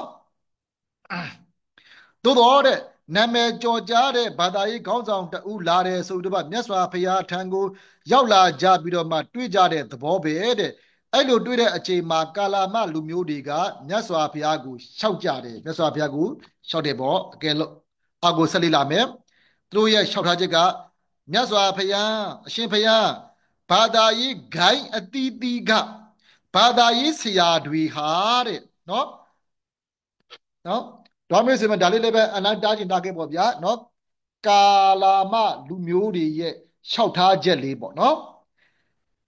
ဘာသာရေးဆရာတွေကဒီဒေသကိုရောက်လာကြပါတယ်တဲ့ရောက်လာတဲ့အခါမှာသူတို့ရဲ့ဘာသာတရားသူတို့ရဲ့အယူဝါဒကောင်းကြောင်းဟောပြောကြပါတယ်တဲ့တခြားအယူဝါဒတွေကိုအပြစ်တင်ရှုံ့ကြတယ်အဲ့ဒီတော့တဲ့တပည့်တော်တို့မှာဘယ်ဟာကမှန်တယ်ဘယ်ဟာကမှားတယ်ဆိုတာကိုသိဖို့ခက်ခဲပါတယ်ဖရာတဲ့နော်အဲ့ဒါမျိုးလေးရှောက်တာပေါ့ဟိုဘာသာရေးဆရာကလာတဲ့ခါမှာသူ့ဝါဒကောင်းကြောင်းသူများဝါဒမကောင်းကြောင်းပြောတယ်အခြားဘာသာရေးဆရာလာတယ်လာကမှလည်းပဲသူ့ဝါဒကောင်းတယ်သူများဝါဒမကောင်းဘူးဆိုပြီးနော်အဲ့လိုဟောပြောတဲ့အတွက်ကြောင့်မူနော်ဒီကေတကာလာမလူမျိုးတွေရဲ့တန်တရားထဲမှာဘယ်ဟာကအမှန်ဘယ်ဟာကအမှားလဲဆိုတာကိုခွဲခြားမသိတော့ဘဲနဲ့တွေ့ဝေနေကြတာပေါ့အဲ့လိုပုံစံလေးကိုရှောက်တယ်ကဲ80ဖတ်လိုက်မယ်အောက်ကလေးကိုဒေါ်မျိုးစင်များเนาะမှတ်ခဲ့မယ်ဒီကနေ့ခေတ်မှာလည်းပဲဒီလိုအခြေအနေပဲလေတဲ့ဒါလေးကိုမှတ်ခဲ့ဒေါ်မျိုးစင်သားเนาะလောကမှာဘာသာတရားတွေကတစ်ခုနဲ့တစ်ခုမတူကြဘူးမတူတဲ့ဘာသာတရားတွေရှိနေတဲ့အထဲမှာဟိုဘာသာကဟိုဘာသာကိုးကွယ်ရနို့ဒီဘာသာကိုးကွယ်ရနို့မဝေခွဲနိုင်ကြဘူးတဲ့ဟိုဘာသာကကောင်းနို့ဒီဘာသာကကောင်းနို့ဘယ်ဘာသာကိုရွေးချယ်ကိုးကွယ်ရမှန်းဘယ်ဘာသာရဲ့အဆုံးအမကိုလိုက်နာရမှန်းမသိအောင်လူတချို့ကအခက်ကြုံနေကြတယ်တဲ့ဒါကြောင့်မို့ဒီကနေ့ခေတ်မှာဘာသာမဲ့ဆိုသူတွေပေါ်လာတာပေါ့တဲ့ဒါလေးကဓမ္မစင်များနော်ဒီကဘာမှာဘာသာမဲ့တွေကဘာသာမဲ့တဲ့ပုံကိုယ်တွေများလာရတဲ့ဖြစ်ရတဲ့သဘောတရားလေးကိုဆရာကြီးကသုံးသပ်ပြတာပေါ့နော်ဦးဇင်းတို့ကဘာမှာဒီဘာသာကြီးအနေနဲ့၄ခုရှိတယ်ပေါ့နော်တခြားဘာသာအသီးလေးပဲအများကြီးရှိတယ်ပေါ့နော်အဲ့လိုလုပ်တဲ့အခါမှာလူတွေကဟိုဘာသာကိုးကွယ်ရကောင်းလို့ဒီဘာသာကိုးကွယ်ရကောင်းလို့ဟိုဘာသာကမှန်လို့ဒီဘာသာကမှန်လို့နဲ့ဘယ်ဘာသာလိုက်ပြီးတော့မှကိုးကွယ်ရမှန်မသိတဲ့အခါကျတော့ဘယ်ဘာသာမှမကိုးကွယ်ဘဲနဲ့เนาะဘာသာမဲ့တွေ ဒီရှိနေကြတာတဲ့ဒါမျိုးလေးကိုဆရာကြီးကသုံးသပ်ပြတာပေါ့ဗျာနော်ဒါလေးရတော့မျိုးစီပြမှတ်ခဲ့ပေါ့ဒါဦးဇင်းကတော့အဲ့လိုလေးဟွာလေးမိကုံးလေးဆင်ပေးကြတယ်ပေါ့နော်ကဘာမှာဘာသာမဲ့များလာရခြင်းအကြောင်းကိုဝေဖန်သုံးသပ်ပြပါဆိုတာဒါလေးကိုနားလေတဲ့ပုံစံနဲ့ဖြေလိုက်ပေါ့အဓိက main point လေဒါလေးပြောနော်ဟိုဘာသာကိုကိုးကွယ်ရကောင်းနှုံဒီဘာသာကိုကိုးကွယ်ရကောင်းနှုံဟိုဘာသာကမှန်နှုံဒီဘာသာကမှန်နှုံဆိုတဲ့ဟိုဘယ်ဘာသာလိုက်ရမသိဖြစ်တာပေါ့နော်ဒါလေးက main point လေးပေါ့နော်မေးခဲ့သည်ရှိတော့ပေါ့နော်ဦးဇင်းရဲ့မှတ်စုထဲမှာတော့ဦးဇင်းကကုန်ပါပါတယ်ဆိုတော့ပြောတဲ့ဒီနော်ဒီကေတာမုတ်တိရွာသားတွေရဲ့မြတ်စွာဘုရားကိုရှောက်ထားချက်ကိုလည်းပဲဖော်ပြပါဆိုတာဆိုတော့ပြတဲ့ဟာလေးကိုဒါရှောက်လိုက်ပေါ့ဗျာနောက်ပြီးတော့မှဦးဇင်းတို့ဒီကာလာမတုတ်ရဲ့ဟောရဒေတာနော်ဒေတာကိုအပြည့်စုံကိုဖော်ပြပါဆိုတာဦးဇင်းတို့ဒီစာမျက်နှာ3မှာဖတ်ခဲ့တယ်လေနော်စာမျက်နှာ3မှာဖတ်ခဲ့တယ်နော်အိန္ဒိယနိုင်ငံကောသလတိုင်းတွေကရွာတရားဖြစ်တဲ့အမိကတော့ကေတာမုတ်ဒီတောအုပ်လေးမှာရှိတယ်ပေါ့ဗျာနော်ဒါအဲ့ဒါမျိုးလေးတွေကိုဒါတွားမေးစင်များဒါမိကုံးလေးတွေဦးစင်တော်ဒီလိုလေးဖြစ်နိုင်သမျှပေါ့ဗျာဆင်ပေးထားတယ်ပေါ့နော်ဒါပေမဲ့ဒီထိအောင်တွားမေးစင်များနော်တွားမေးစင်များစာကြည့်ရမယ့်ဟာမပါသေးပါဘူးဒါလေးတွေကနားလေအောင်ဖတ်ထားတယ်ဆိုရင်စိတ်ထဲမှာစွဲနေပြီးသားနော်အဲ့ဒါမျိုးလေးပေါ့နော်ဒါလေးကနော်ဒါလေးကိုမှတ်မယ်ကဲဟုတ်ပြီနည်းနည်း80ဖတ်လိုက်ကြအောင်ဆိုပေါ့နော်ဦးဇင်းတို့ကေတမုတ်တိရွာကလူတွေကလည်းပဲဒီလိုအခက်ကြုံနေလို့မြတ်စွာဘုရားနဲ့တွေ့တဲ့အခါမှာလျှောက်ထားကြတယ်မြတ်စွာဘုရားကအေးဟုတ်တာပေါ့တဲ့အမှန်တရားဆိုပြီးတော့မှအမျိုးမျိုးပြောနေကြတာဆိုတော့ဘုရားကမှန်တယ်လဲဘုရားကမှားတယ်ဆိုတာတန်တရားဖြစ်စီရဘဲပေါ့တဲ့နော်အဲ့ဒါမြတ်စွာဘုရားကပြန်မိတ်တယ်ပေါ့ဗျာကဲဟုတ်ပြီအောက်ကလေးကိုဦးဇင်းတို့ဆက်ဖတ်ကြမယ်တလောကတဲ့ဘုန်းကြီးထံတကားတယောက်ရောက်လာခဲ့တယ်တဲ့တချို့ပုဂ္ဂိုလ်တွေရဲ့ဘာသာရေးအမြင်ကိုသူကရှောက်တယ်တဲ့ဒါကနော်တကားတယောက်ရဲ့ရှောက်တင်မှုကိုဆရာကြီးကပြောပြတာပေါ့နော်နော်တချို့ဘာသာနော်တချို့ဘာသာတရားကလိုက်နာဖို့အင်မတန်ခက်တယ်တချို့ဘာသာကလိုက်နာဖို့လွယ်တယ်ပေါ့လူဆိုတာအများစုအလွယ်ကြိုက်ကြတယ်တဲ့နော်ကဲစာမျက်နှာ6ဒါလေးကိုဓမ္မဆွေများ underline တားထားခဲ့မှတ်ထားခဲ့သူကဆရာကြီးကစာမျက်နှာ6အပေါ်ဆုံးလေးကဗုဒ္ဓဘာသာနဲ့ပတ်သက်တဲ့အယူဆလေးတွေကိုရှင်းပြမယ်ဗုဒ္ဓဘာသာကဒါလေးကိုမှတ်မယ်အကုန်လုံးအလန်တာပါနော်ကံကံဤအကျိုးကိုအခြေခံထားပြီးဟောတယ်ဒါတော့ဒီမှာနားလည်တယ်နော်မြတ်စွာဘုရားရဲ့တရားဒီကံကံကံဤအကျိုးကိုအခြေခံပြီးတော့မှဟောတယ်ဒါလေးကိုမှတ်ခဲ့ရှင်းဆက်မှတ်အောင်မယ်ကုသိုလ်ကံအာကုသိုလ်ကံဆိုတာရှိတယ်ကိုလှုပ်တာကိုခံရတယ်မကောင်းတာလှုပ်ရင်မကောင်းကျိုးခံစားရတယ်ကောင်းတာလှုပ်ရင်ကောင်းကျိုးခံစားရတယ်ကိုလှုပ်ကိုခံပဲကိုလှုပ်မှကိုရတယ်ဗုဒ္ဓဘာသာတရားကမတယ်ဆိုတာမရှိဘူးကဲတင်တယ်ဆိုတာမရှိဘူးဒါကတော့ဆရာတော်ကြီးကဒီနေ့ခေတ်ဘာသာတွေရဲ့တစ်ခုနဲ့တစ်ခုမတူပုံလေးတွေကိုဆရာတော်ကြီးကနိုင်ရှင်ပြီးတော့မှရှင်းပြတဲ့သဘောပေါ့နော်အဲ့ဒီမှာအရင်ဆုံးဆရာတော်ကြီးကဗုဒ္ဓဘာသာရဲ့အနေအထားမျိုးလေးကိုရှင်းပြတယ်ဗုဒ္ဓဘာသာဆိုတာတဲ့နော်ဗုဒ္ဓဘာသာကကျွန်တော်ဒီနော်ဗုဒ္ဓဘာသာမှာအဓိကကပါဆိုရင်ကဲတင်တယ်ဖယားကဆိုရင်ကဖယားကကဲတင်တယ်ဖယားကမတယ်ဆိုတာမရှိဘူးတဲ့နော်ဒါလေးကိုနားလည်ရမယ်ဗုဒ္ဓဘာသာသည်ကံကံဤအကျိုးကိုယုံကြည်လက်ခံတဲ့ဝါဒဓမ္မဘာသာတရားဖြစ်တယ်တဲ့ကုသိုလ်ကံအကုသိုလ်ကံဆိုတာရှိတယ်ကိုကကောင်းတာလုပ်ရင်ကောင်းကျိုးရမယ်မကောင်းတာလုပ်ရင်ဆိုရင်မကောင်းကျိုးရမယ်ဒီသဘောတရားပေါ့ဗျာနော်ကိုခံစားရတဲ့ဟာဒီတမားကမလို့တမားကကဲလို့မဟုတ်ဘူးเนาะကိုယ်တိုင်လှုပ်တယ်ထားတဲ့ကောင်းကံမကောင်းကံလေးတွေခံစားရတာဒါမျိုးလေးကိုပြောလို့ရဖြစ်တယ်เนาะဒါလေးကတော့ဆိုပါဒီเนาะဒီဒိဗယ်လေးတွေကเนาะနားလည်ပါတယ်เนาะဟိုစာကို မကြက်နဲ့နားလဲအောင်လှုပ်ဆိုတာအဲ့လိုပြောတာပေါ့နော်ဒီနေရာမှာစာတွေကိုဟာဘရောသာဒီကံကိုင်းအကျိုးကိုခြေခံပါသည်ကုသိုလ်ကံအကုသိုလ်ကံဆိုတာရှိတယ်ကိုလို့ရင်ကိုခံဒါမျိုးတွေကြက်စီအားမလိုဘူးနားလဲထားရင်ဆိုရင်ကိုနားလဲတဲ့ပုံစံနဲ့နော်ပြောလို့ရတယ်ရှင်းပြလို့ရတယ်နော်ကိုယ့်အနေကိုရှင်းပြကြည့်ပေါ့ဗျာဟာဘရဝတာဝင်ဆိုတာနော်မတယ်ဆိုတာမရှိဘူးကဲတင်တယ်ဆိုတာလည်းမရှိဘူးကွာကံဤအကျိုးပဲရှိတယ်ကောင်းတာလုပ်ရင်ဆိုရင်ကောင်းကျိုးရမယ်မကောင်းလို့ဆိုရင်မကောင်းကျိုးရမယ်ဒါဘုရားဘာသာဝင်ရဲ့ဒါယူဆမှုအနှစ်သာရပဲဒါလေးပြောတာပဲနော်ဒါလေးပဲမှတ်ထားလိုက်ကြရရှစ်ဆက်ဖတ်လိုက်ကြအောင်စို့တချို့ဘာသာကဒီလိုမဟုတ်ဘူးတဲ့ဖယားကမှားတယ်ကဲတင်တယ်လှုပ်ချင်တာလှုပ်ဖယားရှိဒူးထောက်ပြီးတော့မှဖြောင့်ဆိုဝန်ခံချက် confession လှုပ်လိုက်တဲ့တောင်းပန်လိုက်တာနဲ့ဖယားကခွင့်လွတ်တယ်အပြစ်တွေအကုန်ပြေပြောက်သွားတယ်မတောင်းပန်ရင်တော့ဖယားကဒဏ်ခတ်တယ်ဒါမျိုးတချို့ဘာသာဝင်တွေကယူဆကြတယ်တဲ့နော်သူတို့ကတော့သူတို့ရဲ့ယူဆမှုပုံကတော့သူတို့ရဲ့ယူဆပေါ့နော်သူတို့ရဲ့ယူဆကတော့သူတို့ကိုးကွယ်တဲ့ဖယားကမတယ်ကဲတင်တယ်ဒါမျိုးကိုယူဆတယ်တကယ်လို့ကိုကမကောင်းတာလုပ်ရင်လည်းပဲနော်အဲ့ဒါကိုသူကိုးကွယ်တဲ့ဖယားရှေ့မှာအပြစ်ကိုဝန်ခံနော်လောက်လက်တယ်မှာဆိုရင်သူလောက်တဲ့အာကုသိုလ်တွေကိုကိုစားဖယားကခံပေးတယ်လို့เนาะတခြားဘာသာတချို့ဘာသာတွေကတော့အဲ့လိုလေးယူဆတယ်ပေါ့ဗျာเนาะအဲ့ဒါမျိုးလေးကိုပြောလို့ရင်ဖြစ်တယ်အဲ့ဒါဆိုတော့ဦးစင်းကဒီစာပိုက်လေးနှစ်ပိုက်ကိုကြည့်ပြီးတော့မှမေခွန်းလေးတစ်ခုဆင်ပေးထားတယ်ပေါ့ဘယ်လိုလေးမေခွန်းလေးလဲဆိုရင်ဗုဒ္ဓဘာသာနှင့်တခြားဘာသာများဤ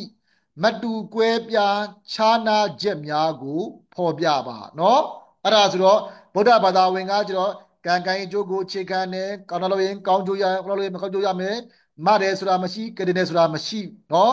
တခြားဘာသာဝင်တွေကကျတော့ဘုရားကမတယ်ကဲတင်တယ်လှုပ်ချင်တာလှုပ်ပြီးတော့မှဘုရားရှိဒုထွက်လိုက်ပဲဆိုရင်ဘုရားကခွင့်လွှတ်ပြီးတော့မှ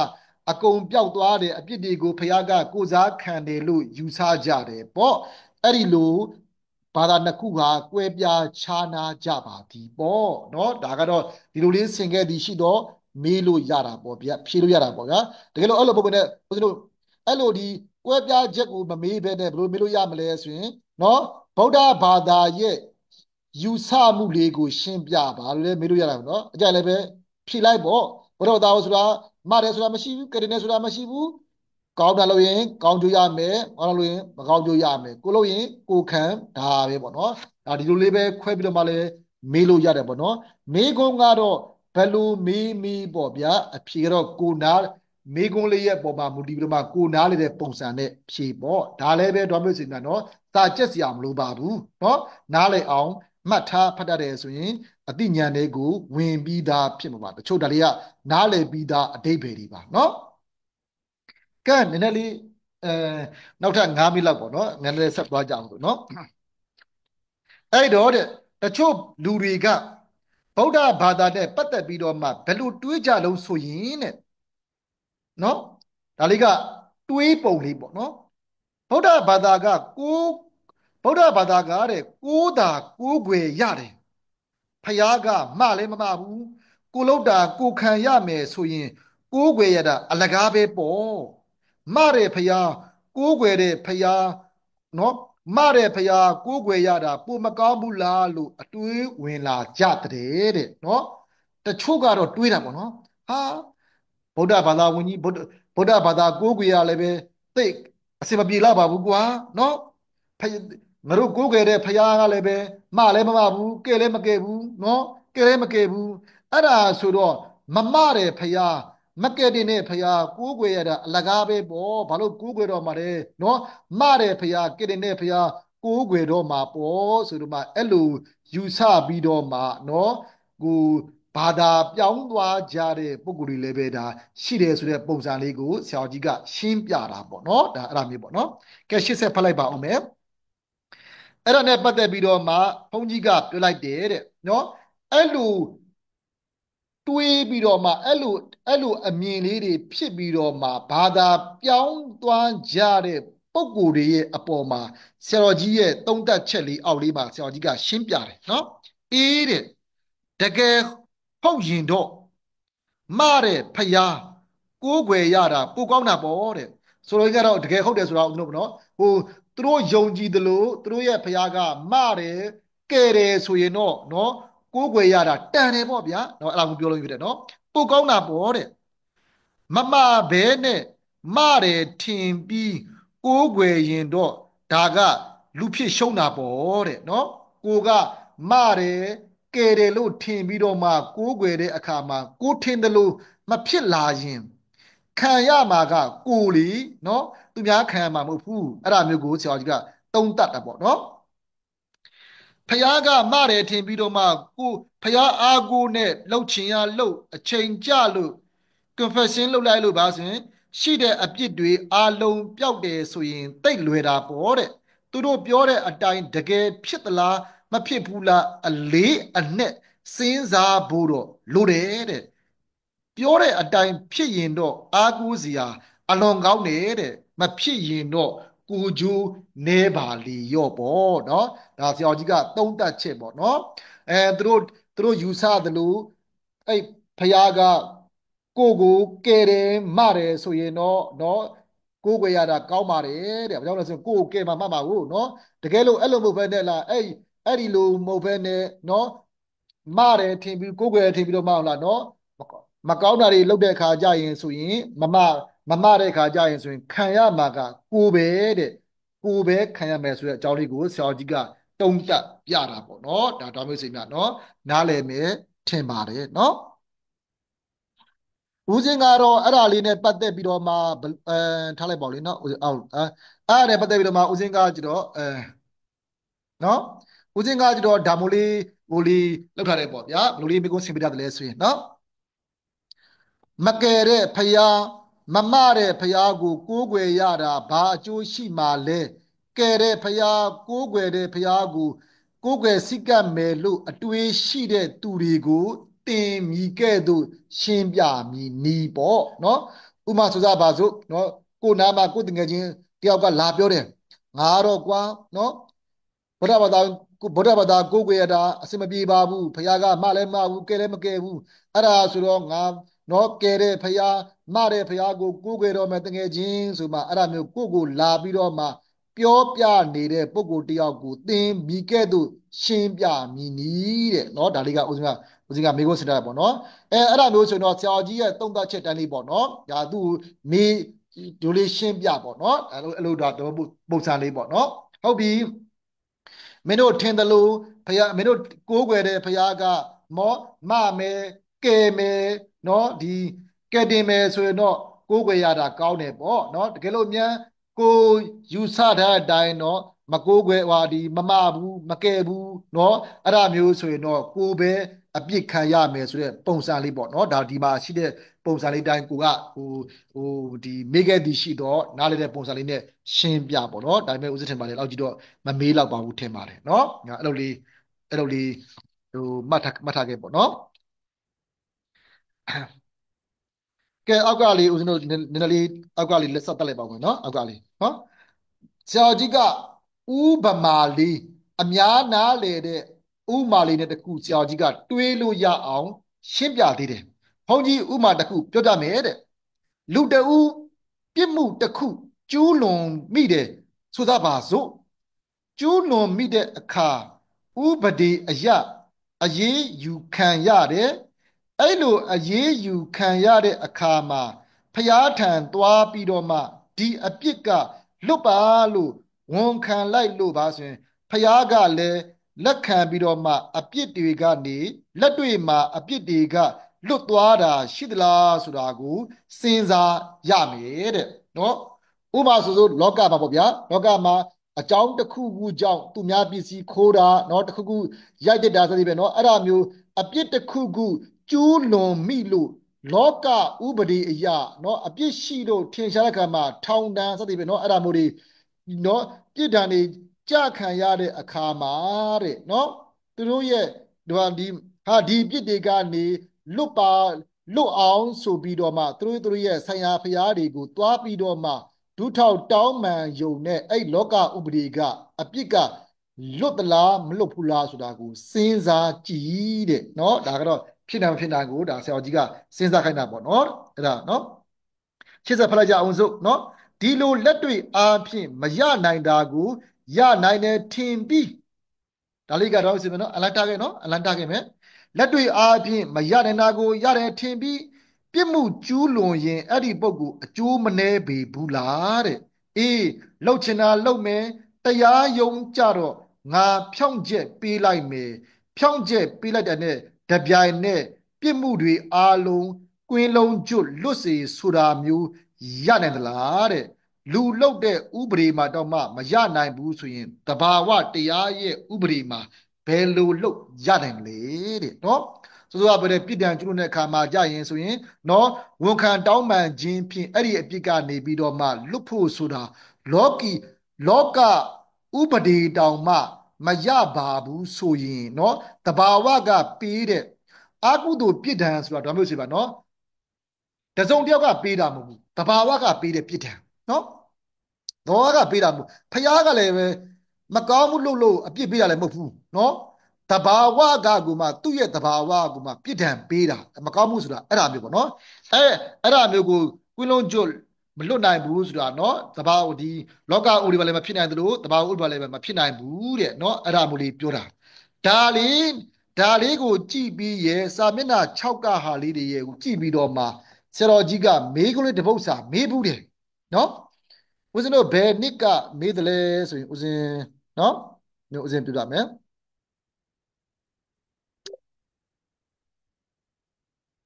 ဒီမှာပြီးခဲ့တဲ့ခေါ်တော့ဒီ2014 6လပိုင်းတုန်းကမေးတယ်ဦးဇင်းမေးခွန်းလေးကိုဖတ်ပြမယ်ကျူးလွန်မိတိအာကုသို့အပြစ်များသည်ဖျားသခင်ထံဒူးထောက်တောင်းပန်လိုက်လျင်ကြည်ပြေပြောက်သည်ဆိုသောအယူဆသည်တဘာဝယုတ်တိရှိမရှိလောကဥပဒေကိုဥမာပြ၍ရှင်းပြပါနော်အဲ့ဒါဆိုတော့မျိုးစီများနော်ကိုကကျတော့စာမျက်နှာ6လေးရယ်စာမျက်နှာ9ဒီဥမာလေးရယ်ကိုလိုတလိုလေးကိုကနားလေတဲ့ပုံစံလေးနဲ့ရှင်းပြရမှာနော်ဆိုလိုရင်းကတော့ကျွလို့တဲ့အပြစ်တွေကနော်ဘုရားသခင်တန်ဒုထောက်တောင်းပန်လျင်ဆိုရင်ပျောက်တယ်ဆိုတဲ့အယူဆကားတဲ့လောကဥပဒေရအပြစ်နော်ရုပ်တဘာဝယုတ်တိရှိမရှိနော်စဉ်းစားပြပါဆိုမှအဲ့ဒါမျိုးဒီပြောတာပေါ့ဗျာအဲ့ဒါဆိုတော့နော်ဆရာကြီးကဒီမှာတုံ့တက်ပြတယ်လေလောကဥပဒေရနော်လောကဥပဒေရနော်မဖြစ်နိုင်ဘူးလေနော်အဲ့ဒါမျိုးလေးကိုဖြည်ပေးလိုက်ရုံပေါ့ဗျာနော်ကိုနားလိုက်တဲ့ပုံစံလေးနဲ့နော်လူတယောက်ပြစ်မှုကျွလွန်တယ်ကျွတဲ့အခါမှာလောကဥပဒေရအပြစ်ခံရတယ်ခံတဲ့အခါမှာအဲ့ဒါကိုတစုံတစ်ခုနဲ့နော်ဒီဒုထောက်တောင်းမှန်ဘုရားသခင်တန်ဒုထောက်တောင်းမှန်လျင်လည်းပဲအဲ့ဒီပြစ်ကနေတော့မရတဲ့သူပေါ့နော်အဲ့ဒါကြောင့်မို့ဒီလိုပဲဒီကျွလွန်ထားမိတဲ့အကုသိုလ်ပြစ်တွေကလည်းပဲဘုရားသခင်တန်သွားပြီးတော့မှဒုထောက်တောင်းမှန်လျင်လည်းပဲကြေးပြောက်ရုံးဆိုတာမဖြစ်နိုင်ပါပေါ့ဗျာအဲ့ဒါမျိုးလေးကိုဖြည်ပြီးလိုက်ရမှာပေါ့နော်တွားမေးဆွေများနားလည်မယ်ထင်ပါတယ်ဒီအာဒီအပတ်တော့ဦးဇင်းတို့ဒီစာမျက်နှာခွန်လောက်ထိအောင်ပဲရပ်နာထားလိုက်တယ်ပေါ့နော်တွားမေးဆွေများနော်နောက်အပတ်မှာကြံတဲ့ရှေ့ဆက်ပြီးတော့မှလေ့လာကြမယ်ပေါ့နော်ဦးဇင်းစောတော့ကပြောခဲ့သလိုပဲဦးဇင်းတို့တွေဒီတပတ်ကိုတစ်ရက်ပဲနှစ်ချိန်ပဲလေ့လာမယ်ဒါဦးဇင်းတို့ဒီစာမျက်နှာခွန်လေးဆိုရင်တိတ်မများသည်ပေါ့နော်အတော်မေဆိုတွေကဒီတပတ်အတွင်းမှာဒီတင်ထားတဲ့နော်တင်ထားတဲ့စာမျက်နှာအထိကိုအခါလေးဖတ်ကြည့်ပေါ့နော်ဖတ်ကြည့်နားလည်အောင်လှုပ်ထားနော်လှုပ်ထားပြီးတော့မှနော်ဟိုဟွာလေးပေါ့ကို့အတွက်လေးပြင်ထားပေါ့ဗျာမတ်စုရေးမယ်ဆိုရင်ကိုယ့်အနေကိုထုတ်ပြီးတော့မှရေးမရေးဘူးဆိုလည်းပဲဝရီမဲမတ်စုဆိုလည်းပဲမတ်စုလေးနဲ့ဖတ်ပေါ့ကိုနဲ့အဆင်ပြေမဲ့မတ်စုလေးနဲ့ရင်စုံစာလေးကိုတခြားဖတ်နော်ဒါဟိုဒီကျောင်းစီပြန်ဖတ်ပြီးတဲ့အခါမှာလိုတာလေးတွေထက်ပူတာလေးတွေနှုတ်အဲ့ဒါလေးကိုယ့်ရဲ့ပုံစံလေးဖြစ်အောင်လုပ်လိုက်မယ်ဆိုရင်တပတ်တင်သမျှကိုတပတ်တွင်းမှာရတဲ့ခါမှာကြာရင်ဆိုရင်2လလောက်3လလောက်တင်ပြီးတဲ့ခါကြာရင်ဆိုရင်ဒါမျိုးစီများအကုန်လုံးနှီးပါတော်တော်လေးရသွားပြီပေါ့ဗျာ60%လောက်ရသွားပြီပေါ့နော်ဇာမွန်တန်နှီးတဲ့ခါမှာကြာချစ်တဲ့ခါမှာပြန်တဲ့40လောက်ကိုကျက်တဲ့လေးကျက်လိုက်ရင်ဆိုရင်100%စာရသွားပြီပေါ့နော်အဲ့လိုလေးမှတ်ထားပေါ့နော်ကဲဟုတ်ပြီဒကမာကြီးဟိုလိုက်ပိတ်ချင်လဲ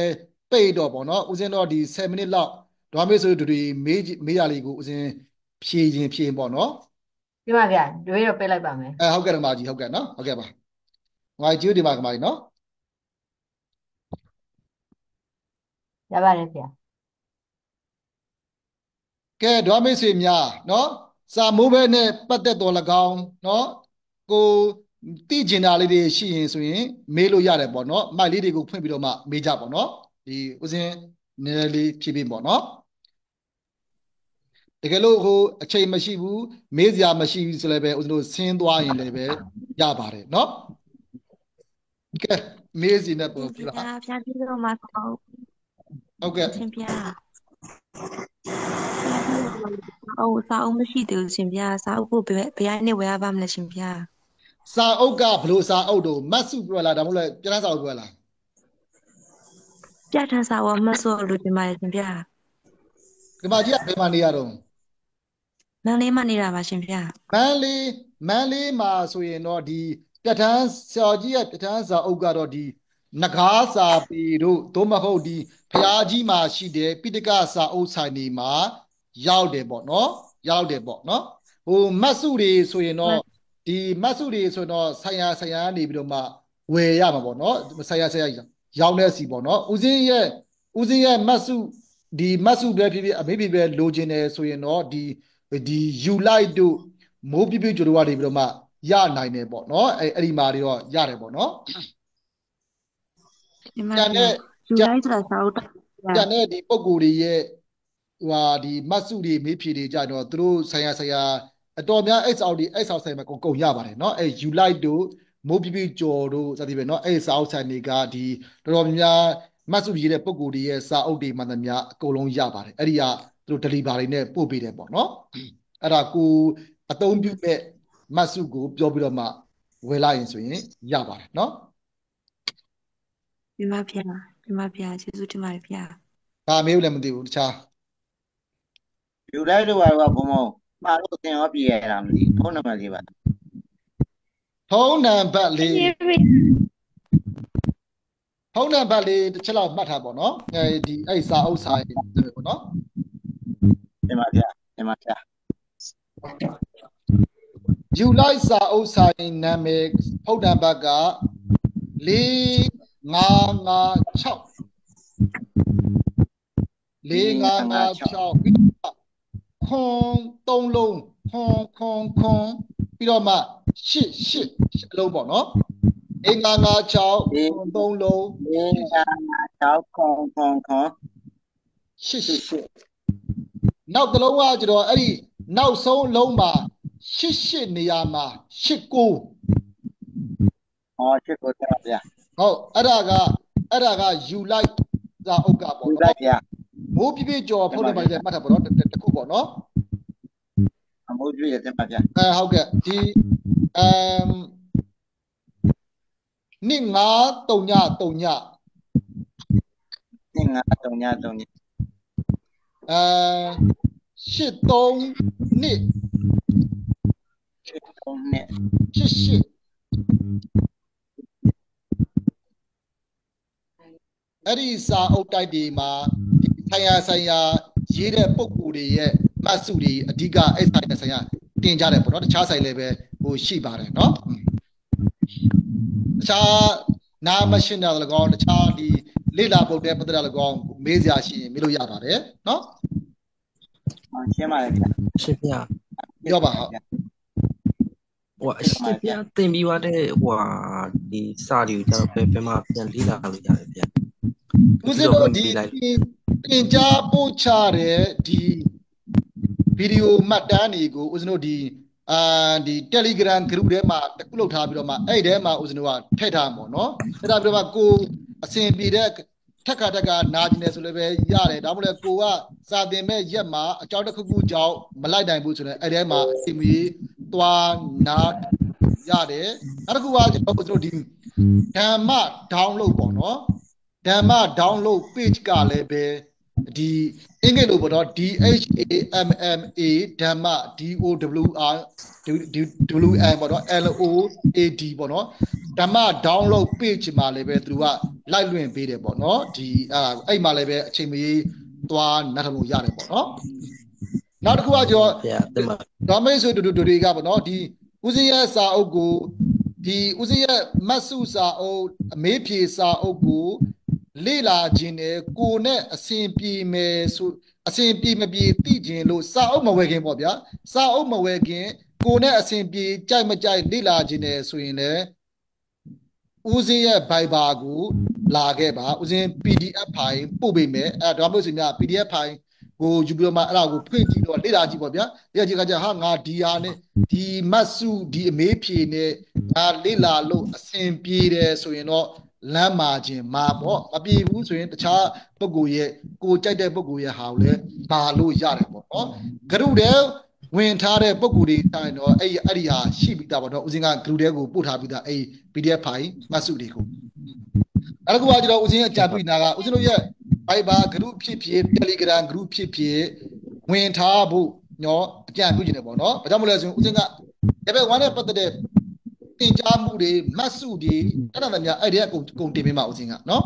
အဲ့ဒါဆိုကိုကအချိန်မရေးဘယ်တကူရတာပေါ့ဗျာနော်ဟွာလေးပေါ့ဦးစင်းရဲ့ Viber ဖုန်းနံပါတ်လေးမှတ်ထားပေါ့နော်အဲ့ဒီ Viber ကဖြစ်ဖြစ် Telegram ဖြစ်ဖြစ်ဒေါ်မေဆွေများကဒီတစ်ချက်လောက်တပိတော့ level 1မှာဖျားလို့ပြောလိုက်ရင်ဆိုတပိတော့ဦးစင်းက Viber group တဲ့ကိုသွင်းပေးမယ်နော်ဦးစင်းရဲ့ Viber ဖုန်းနံပါတ်လေးမှတ်ထားပေါ့နော်439ခွန် တင်ပါ 439ခွန်331133တင်ပါ 439ခွန်331133အဲ့ဒီနံပါတ်ဒီ Viber လည်းရှိပါတယ် Telegram လည်းရှိပါတယ်ဒါဒေါ်မို့စင်များက group တဲ့မဝင်ရတဲ့ပုဂ္ဂိုလ်တွေကဒီစာလေးလမ်းကြီးပေါ့နော်အရှင်ဘုရားတပည့်တော်ကိုအရှင်ဘုရားတပည့်တော်က level 1ကပါဖရာဂရုထဲထည့်ပြီးပါဆိုမှအဲ့ဒါမျိုးလေးရှိပြီပေါ့နော်ဟို level 1ကပါဆိုတဲ့စကားလေးထည့်ပြီးတော့ဒါမှဦးစင်းကကျတော့ဘယ်တန်းလဲဆိုတော့တခါတည်းသိတာပေါ့နော်တချို့ကကျတော့ဂရုထဲထည့်ပြီးပါဖရာဆိုတော့ဦးစင်းကဘယ်ဂရုမှမသိဘူးဒီမှာအတန်းဆုံးရှိတာပေါ့နော်အဲ့ဒါဆိုတော့ဟိုထပ်ပြီးတော့ပြန်ပြီးတော့လုပ်ရှုတာပေါ့နော်ဒါဘာပြောမလဲမသိဘူးကျတော့ဗျာဟိုအခြေခံဗီဒီယိုမှာမနှက်ပြန်တင်တန်းရှိရလားဗျာဟုတ်တယ်အဘိဓမ္မာအခြေခံအဘိဓမ္မာသင်ရခြင်းရည်ရွယ်ချက်ကတော့အဓိကတော့တစ်ချက်ပေါ့နော်တစ်ချက်ကကျတော့ဒေါ်မိတ်တွေကဒီဆရာကြီးရဲ့သုဒ္ဓဓမ္မစာမိုးဘဲကိုဟိုဒီပလိုမာ BA ပေါ့နော်အဲ့လောက်ဒီအောင်ကိုကအန်ထားပြီးတော့မှတက်မယ်လို့ဆိုရင်အဘိဓမ္မာလေးအခြေခံပါတော့ပို့ပြီးတော့မှလွယ်ကူတာပေါ့နော်အများစုကဆရာကြီးရဲ့ဒီတရားဟောတဲ့ဟာတွေကအများစုကဒီတုတ်တန်ရဲ့အဘိဓမ္မာရဲ့အခြေခံပြီးတော့မှဟောတာပေါ့နော်ဟောတဲ့ကြောင့်မို့ဒီအဘိဓမ္မာစကလုံးတွေပါတာပေါ့ဗျာပါတဲ့ကြောင့်မို့ဒီပို့မှနားလည်ထားရင်ပို့ပြီးတော့မှလွယ်ကူတာပေါ့ဒါပေမဲ့ဟိုအဘိဓမ္မာတက်မှဒါတွေကိုနားလည်သလားဆိုတော့မဟုတ်ပါဘူးเนาะဟိုဒီမတက်ကိုကမတက်ရင်လည်းပဲဒီအတိုင်းလေးပဲဒီဆရာကြီးဟာပါလိမပါတဲ့ဟာလေးကိုပဲကိုကလိလာသွားရင်ဆိုလည်းပဲဒီသုဒ္ဓဓမ္မဒီပလိုမာကိုကဒီပလိုမာအဖြစ် BA ဖြစ်အောင်ပါတယ်เนาะအောင်တာကဒါပေမဲ့ဘယ်လိုပေါ့เนาะဟိုနားလည်ထားရင်ဆိုရင်ပို့ပြီးတော့မှလွယ်ကူတယ်သက်သာတယ်ပေါ့ဗျာเนาะအဲ့ဒါတစ်ချက်ပေါ့เนาะဒါပေမဲ့တချို့အများစုလည်းပဲရှိပါတယ်เนาะတချို့ထက်ဝက်လောက်လည်းပဲအဘိဓမ္မာကိုမလေ့တာထားရင်ပဲဒီသင်ယူရင်းနဲ့ပဲလေ့လာရင်ကြက်မှရင်နဲ့အောင်သွားကြတဲ့ပုဂ္ဂိုလ်တွေအများကြီးပါเนาะဂုဏ်တွေပါနေပေါ့เนาะတော်တဲ့ပုဂ္ဂိုလ်တွေအများကြီးပါเนาะဒါကတော့ဒေါ်မေဆိုတွေရဲ့အပေါ်မှာမူတည်တာပေါ့เนาะနောက်ချက်ကကျွန်တော်ဒေါ်မေဆိုတွေကအဘိဓမ္မာကိုသင်ထားပြီးတော့မှဒီနိုင်ငံတော်ကဒီစာမိုးပဲကျင်းပါတယ်ပေါ့เนาะကိုကနိုင်ငံတော်စာမိုးပဲလည်းပဲကိုကဖြည့်ခြင်းတယ်ဆိုလည်းပဲဖြည့်နိုင်တယ်ပေါ့ဗျာเนาะဟိုနောက်တစ်ခုကကျွန်တော်ဒီအဘိဓမ္မာအခြေခံသဘောတရားလေးနားလေထားတော့เนาะဒီပို့ပြီးတော့မှတရားနာတာပဲဖြစ်ဖြစ်တရားစာအုပ်ဖတ်ရတာပဲဖြစ်ဖြစ်ပို့ပြီးတော့မှလွယ်ကူတာပေါ့เนาะအဲ့ဒါမျိုးလေးပေါ့เนาะအဲ့ဒါမျိုးရွယ်ချက်နဲ့ဒီတပတ်တရက်ဒီတနင်္ဂနွေမနေ့ပြန်ပေါ့เนาะအဲ့ဒါမျိုးလေးအခြေခံအဘိဓမ္မာလေး သင်ပေးဖို့ရှိတယ်ပေါ့နော်ဟိုဆန္ဒရှိတယ်ဆိုရင်လိုက်လို့ရပါတယ်နော် အကြဆရာတော်ဘုရားစာအုပ်ကြတော့ဒီဘယ်စာအုပ်ကိုကျွန်တော် စာအုပ် တတိယ ကျ တော့ တော့လောလောဆယ်ဦးဇင်းသတ်မှတ်ထားတာကဆရာမကြီးဒေါခင်လတင်ရဲ့ပြဋ္ဌာန်းစာအုပ်ကိုနဲ့သင်မယ်လို့ဦးဇင်းကစောတုန်းကတွေးထတာပေါ့နော်ဒါပေမဲ့ဦးဇင်းဒီစာအုပ်လေးတွေကိုပြန်ပြီးတော့လေ့လာတဲ့စာအုပ်လေးတွေကိုပြန်လေ့လာတဲ့အခါမှာကျတော့ဒီဟိုဒါပေမဲ့ဦးဇင်းသင်ဖြစ်ဖို့ကတော့ဟိုဒီနည်းနည်းလေးပေါ့နော်နည်းနည်းလေးစာလေးကိုဒီနေ့ပြင်ပြီးတော့မှဒီဦးဇင်းတို့ဒီ power part နဲ့ဒီလိုပဲဦးဇင်းတို့ဒီ screen မှာပြတဲ့ပုံစံလေးနဲ့ပဲသင်မှာပါပေါ့နော်အဲ့လိုသင်မှာပေါ့ဒါပေမဲ့ကိုပြဋ္ဌာန်းစာအုပ်လောလောဆယ်ရှိလဲကောင်းတယ်မရှိသေးလည်းပဲရပါတယ်လောလောဆယ်ဦးလေးသင်မှာပေါ့နော်အဲ့လိုလေးသင်ဖို့မှာထားပါတယ် ဆရာမကြီးဒေါခင်လာတင်ရဲ့ဆရာမကြီးဒေါခင်လာတင်ရဲ့ပထမပိုင်းရဲ့3ပိုင်းရဲ့ ဟုတ်တယ် စိတ်စိတ်ပကဲ3ပိုင်းမလား ဟုတ်တယ်ကကြီးဟုတ်တယ် ဒီမှာဟုတ်တယ် ပြီးတော့ရင်ကုန်နေတာဆိုတော့ဝယ်ရပါတယ်ဗျ ဟုတ်ဟိုဆရာမကြီးဒေါခင်လတင်စာအုပ်မှမဟုတ်ပါဘူးတခြားအဘိဓမ္မာဆရာမတွေရဲ့ဒီအခြေခံအဘိဓမ္မာစာအုပ်ရှိရင်ဆိုလည်းပဲရပါတယ်စာတွေကနည်းနည်းပါးပါးလေးပဲကွဲတာပဲရှိတယ်အဓိကတွေကစာတွေကမကွဲပါဘူးเนาะတူတူပါပဲเนาะဆရာမရဲ့စာအုပ်ရှိမှမဟုတ်ပါဘူးเนาะ ဟုတ်တယ်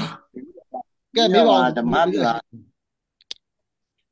ခင်ဗျာတပည့်တော်မှာဓမ္မပြုဟာစာအုပ်တွေရှိတယ်ရလားမသိ ရတယ်ကရတယ်အဘိဓမ္မာ